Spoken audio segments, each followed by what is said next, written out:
Welcome you all to the fourth part of the video for chapter number 1, ICC Physics.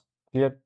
So in the first four parts, we have completed four parts, and this is the fifth part, I guess.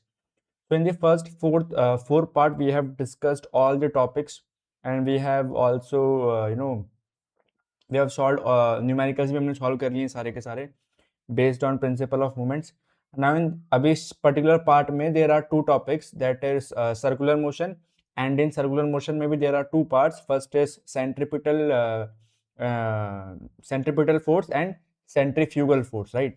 So first of all we'll understand what is a circular motion. What is a circular motion? So all of you pay attention on the screen. क्या कह रहा है कि circular motion, the motion of a body around a circular path. Obviously the motion of a body around a circular path with uniform speed. With uniform speed.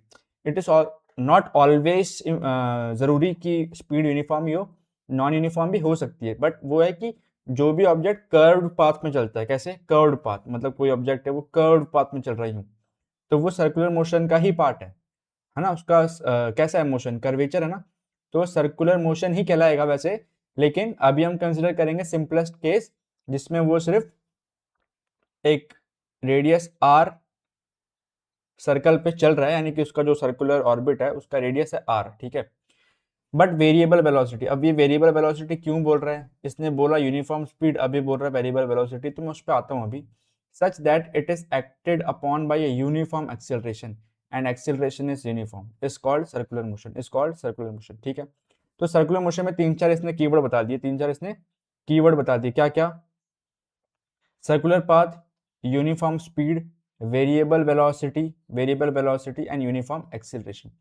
तो इसने तीन चार शब्द बताए, लिख लेते हैं। यूनिफॉर्म स्पीड बताई, फिर इसने बताया, अरे first this definition told that it has uniform speed, then this definition told कि it has variable velocity and then uniform acceleration. So will come to it one by one, ठीक है। तो मान लो कि ये जो सर्कुलर मोशन है, ये जो उल्लू है, जो ऑब्जेक्ट है, वो सर्कुलर मोशन में ऐसे रोटेट कर रहा है ना। और आर क्या है, radius of circular path, R is what, radius of circular path, radius of circular path. अब ध्यान से सुनो कि कोई भी ऑब्जेक्ट जब सर्कल में घूम रहा है, तो मान लो ये इनिशियली पॉइंट ए पर था, और ये भी जा रहा है क्लॉकवाइज। कैसे घूम रहा है, क्लॉकवाइज। तो मान लो कि एक सेकंड के बाद उसने 90 डिग्री कवर किया इस साइड, मतलब 90 डिग्री नीचे की तरफ, यहाँ पर बी पर आ गया। कहाँ पर आ गया, बी पर। तो मान लो वो एक सेकंड में उसने 90 डिग्री का एंगल कवर किया इन क्लॉकवाइज डायरेक्शन, ठीक है। तो हम यहाँ पे कुछ चीजें बताना चाहता हूँ, जैसे क्या, कि जो सर्कुलर मोशन है उसकी दो वेलोसिटीज होती है। कितनी, दो velocity. Circular motion have two velocities. कितनी, टू वेलोसिटीज। उसकी पहली जो वेलोसिटी होती है हम उसको बोलते हैं रोटेशनल वेलोसिटी। क्या बोलते हैं, रोटेशनल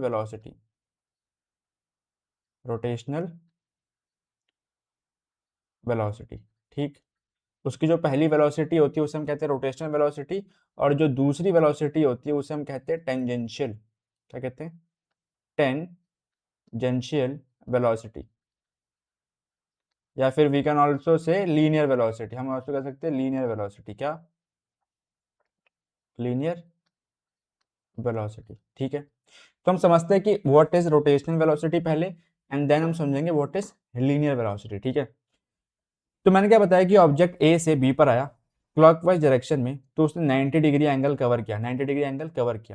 तो ये जितना एंगल कवर कर रहा है, जो एंगुलर डिस्प्लेसमेंट है, जितना एंगल कवर कर रहा है, 1 सेकंड में, 2 सेकंड में, 3 सेकंड में, जैसे हम गाड़ी कवर करती है 10 किलोमीटर 1 घंटे में, 20 किलोमीटर 1 घंटे में, तो हम उसकी स्पीड को बोलते हैं 10 kilometre per hour, 20 kilometre per hour.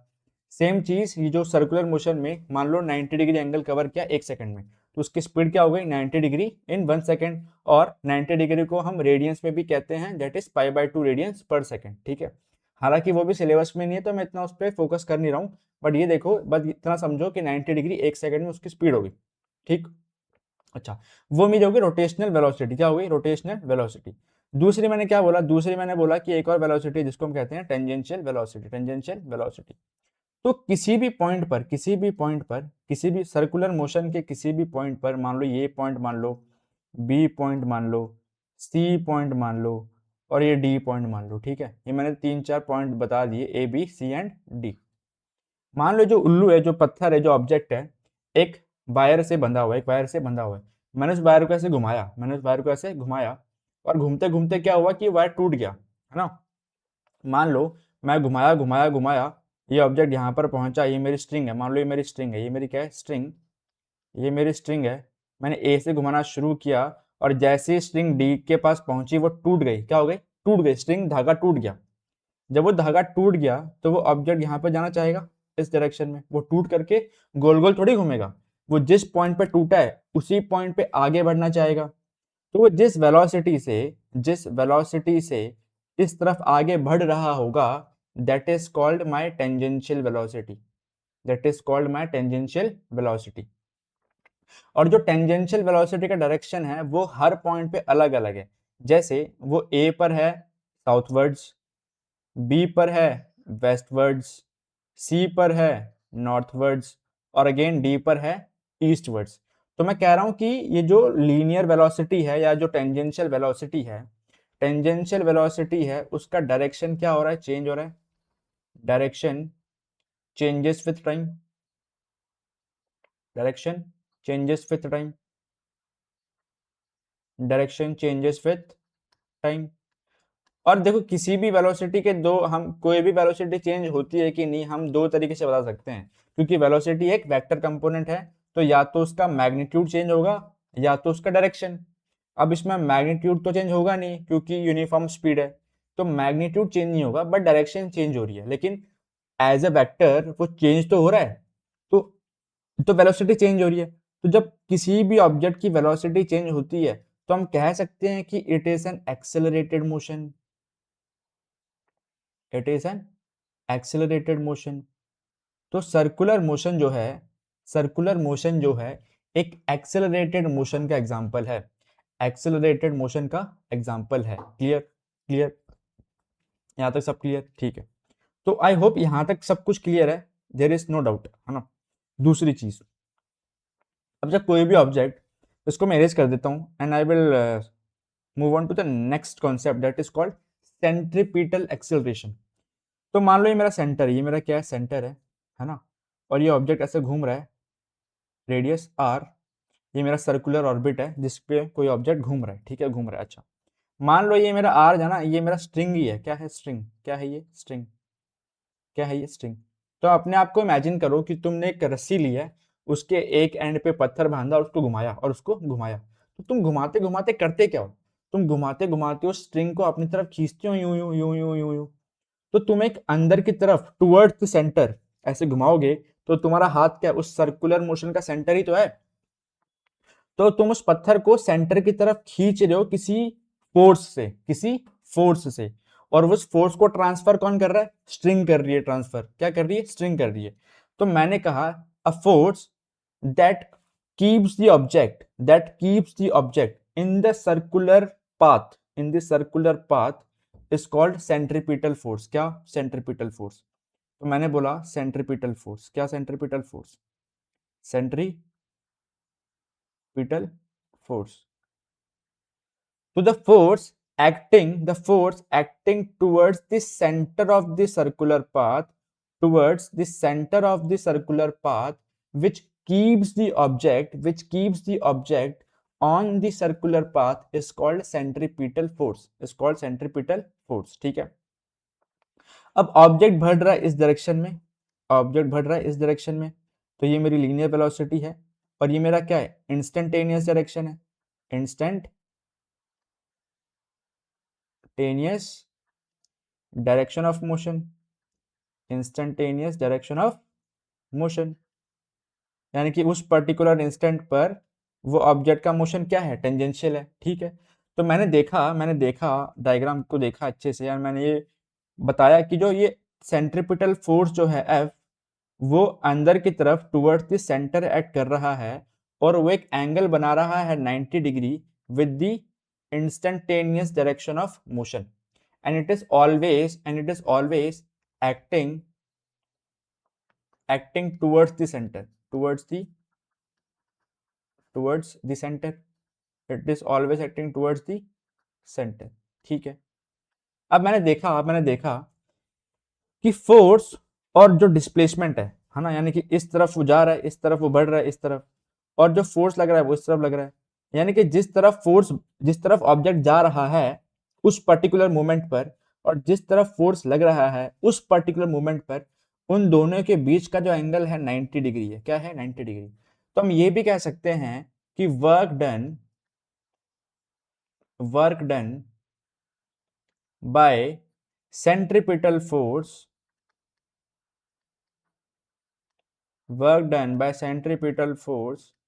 is what? is zero. क्यों जीरो? क्योंकि हमें पता है कि वर्क डन क्या होता है? Force into displacement into cos theta, और मेरा कॉस थीटा यानी कि कॉस 90 कितना होता है? जीरो होता है। तो वर्क डन भी क्या हो जाएगा? जीरो हो जाएगा। तो इसीलिए सेंट्रीपिटल फोर्स कोई भी काम नहीं करता। क्लियर? तो ये हो गया मेरा सेंट्रीपिटल फोर्स। क्या हो गया मेरा? Centripetal force. तो सर्कुलर मोशन के बारे में इतनी जानकारी is enough for class 10th। अब देख लेते हैं what are the properties of centripetal force. तो फर्स्ट क्या है? A centripetal force is required to keep a body moving in circular path. ठीक है, एक सेंट्रीपिटल फोर्स की जरूरत पड़ती है मुझे हमेशा to keep the body in circular path. ठीक है, बढ़िया। A body in uniform circular motion has constant speed but continuously changing velocity. और चेंज क्या हो रहा है? चेंज हो रहा है मेरा डायरेक्शन। क्या हो रहा है? चेंज डायरेक्शन चेंज हो रहा है। क्या हो रहा है? Change direction. अच्छा, the direction of velocity changes at every point on circular path, है ना, at every point on circular path, है ना, हर पॉइंट पर डायरेक्शन क्या होगा? चेंज होगा। क्लियर? क्योंकि डायरेक्शन ऑफ वेलोसिटी कैसा है? टेंजेंशियल है, तो वो हर पॉइंट पे चेंज होता ही रहेगा। इसीलिए हम उसको बोलते हैं कि circular motion is an accelerated motion. ठीक है। According to Newton's first law, an external force is needed to change the direction of the motion, and that external motion is called centripetal force. Changes only the direction of the motion and not the speed. This is an important point which states कि जो centripetal force है वो बस direction change करता है और velocity change करने की क्षमता उसमें नहीं है। ये बहुत ही इंपॉर्टेंट क्वेश्चन है and this could be asked in MCQs कि centripetal force increase the speed of ये जो भी X Y Z, they can give 4 options, उसमें से मुझे चूज करना पड़ेगा that the centripetal force changes what? It changes only direction. It always acts perpendicular at 90 degree to the instantaneous velocity. मैंने बताया था इधर इन द पिछले स्लाइड में, अगर हम जाएं तो मैंने बताया था it is always acting at an angle of 90 degree with instantaneous direction और instantaneous velocity. Clear? Done. The force is always directed towards the center of the circular path। हमने डिस्कस किया कि वो फोर्स हमेशा सेंटर की तरफ direct करेगा। कहाँ? सेंटर की तरफ। Next, the centripetal force acts along the radius of the circle। Radius of the circle यानी कि अगर ये मान लो ये सर्कुलर पाथ है तो ये रेडियस है, तो रेडियस के अलोंग ही, रेडियस के ऊपर ही एक्ट करेगा। अलोंग यानी रेडियस के ऊपर, ऐसे रेडियस के ऊपर। Since it is perpendicular to the velocity, centripetal force does no work, and this is an important thing to remember for MCQs.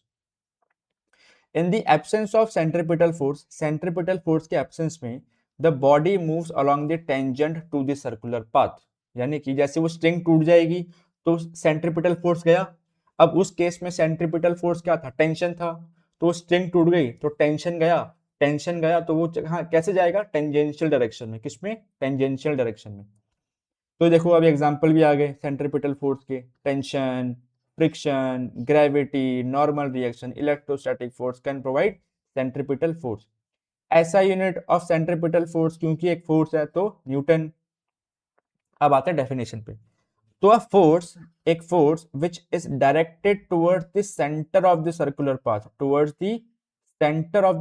Path, and always acts at right angles, always acts at right angles to the direction of motion along circular path is called centripetal force. बहुत ही simple, बहुत ही conceptual, बहुत ही easy अगर अच्छे से समझोगे तो। अब इसी डेटा में, इसी जो इन्फॉर्मेशन दी है उसमें 3-4 क्वेश्चन एमसीक्यू के आराम से बन सकते हैं। अब चलते हैं आगे। अब एक और फोर्स के बारे में पढ़ेंगे, दैट इज सेंट्रीफ्यूगल, बट उससे पहले let's see one formula for centripetal force, although this is not in the syllabus, it is not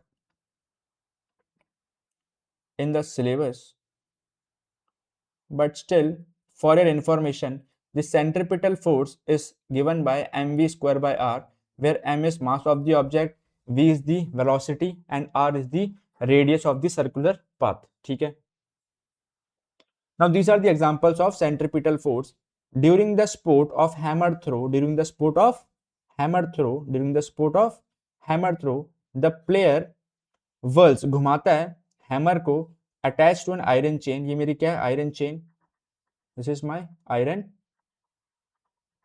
chain. In this case, centripetal force appears as tension in the chain and is acting on the hammer and is directed towards the center. Planets around the sun, तो वो कौन सा force है जो अर्थ को क्या कहते हैं, अर्थ को सन के आसपास घुमाता है? ग्रेविटेशनल फोर्स, और उसी से मिलता है मुझे सेंट्रीपिटल फोर्स, उसी से मिलता है मेरे को सेंट्रीपिटल फोर्स। तो ग्रेविटेशनल फोर्स भी सेंट्रीपिटल फोर्स का काम करता है। Then electrons around the nucleus, electrostatic force, तो इलेक्ट्रोस्टैटिक फोर्स भी सेंट्रीपिटल फोर्स का काम करता है। इलेक्ट्रोस्टैटिक फोर्स भी सेंट्रीपिटल फोर्स का काम करता है। तो बेसिकली सर्कुलर मोशन में दो फोर्स होते हैं। पहला हमने पढ़ा सेंट्रीपिटल फोर्स, अब हम पढ़ेंगे सेंट्रीफ्यूगल फोर्स। कौन सा? Centrifugal force. तो हम पढ़ते सेंट्रीफ्यूगल फोर्स क्या होता है। तो सेंट्रीफ्यूगल फोर्स क्या होगा? Centrifugal force is the apparent pseudo मतलब फिक्टिशियस, यानी कि वर्चुअल फोर्स है। कैसा फोर्स है? Virtual force. कैसा फोर्स है? Virtual force. असल में इसका कोई सोर्स नहीं है, बट ये होता है, वर्चुअल फोर्स है। आउटवर्ड फोर्स, कैसा फोर्स है? Outward force. कैसा फोर्स है? Outwards. experienced by an object when it is observed from the rotating frame of reference। मानो अभी एग्जांपल बताऊंगा, इसके आगे छोटा सा एक एनिमेशन है, वो देखेंगे, हमें तब क्लियरली हमें पता चलेगा कि what is centrifugal force. It appears to push the object away from the centre, है ना, वो किसी ऑब्जेक्ट को सेंटर से दूर फेंकने की कोशिश करता है और फेंकता भी है, but it is not a real force acting on the object. तो centripetal force towards the centre of the circle and centrifugal force away from the center of the circle. These two forces are equal in direction, मतलब equal are opposite in direction। अब एक बहुत ही अच्छा सा animation है, जैसे सी, ये जो पता नहीं कौन सा खिलौना बोलते हैं इसको, क्या मतलब कौन सा झूला बोलते हैं। तो इसमें जो रेड कलर वाली पैंट पहन रखी है जिस आदमी ने, वो घूम रहा है सर्कुलर मोशन में और इतना घूम जाता है कि वो झूले से नीचे गिर जाता है। तो उसको किसी ने धक्का नहीं दिया, वहां पे कोई कुछ भी नहीं है, किसी ने उसको धक्का नहीं दिया, लेकिन वो अपने आप बाहर निकल गया। तो वो एक फोर्स है जो सर्कुलर मोशन में किसी भी बॉडी के ऊपर लगता है जब वो घूमता है। तो जो फोर्स उस किसी भी ऑब्जेक्ट को सर्कुलर मोशन सेंटर से दूर फेंकता है, that force is called centrifugal force. तो आई गेस इसी के साथ अच्छा, these are the differences and on numericals we have already completed. So इसी के साथ chapter number 1 is complete with all the numericals, all the conceptual knowledge, and I have made a total of 5 parts, I guess. This is the 5th part. I hope you must have enjoyed this video. जहाँ तक अगर देखा है तो I'm thankful to you that you have watched the whole video. Keep watching, subscribe the channel, as I have to say that कहना ही पड़ता है, subscribe the channel, and good luck for your exams. Bye bye.